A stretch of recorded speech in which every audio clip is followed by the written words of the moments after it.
As you can see, I'm in Chisengu village right now. Uh, this is how they burn charcoal, and this is the tree that they cut down to make charcoal. So this is Kabunga in Soli. It's called, I think, Mutondo in Bemba, and also it is called Jubinaja paniculata in English.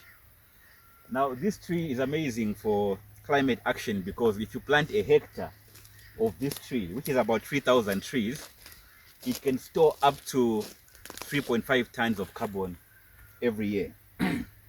But now, the way it is burning like this, it is releasing the carbon in the atmosphere. So at Green Gold Social, we have a program where we are teaching people how to plant these trees, and we have been holding awareness meetings since 2024.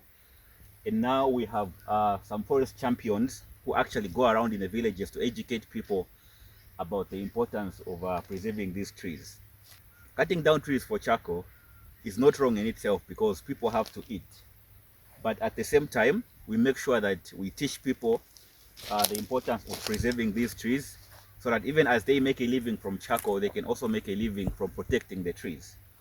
One of the programs that we have is where we pay our forest champions money to go and collect the seeds of these trees, and then they bring to the project, and then we keep them and plant them in the rain season. So this is the way that we make sure that we empower people economically as we champion community-led forestry management so that they can make a living at the same time that they are protecting these trees.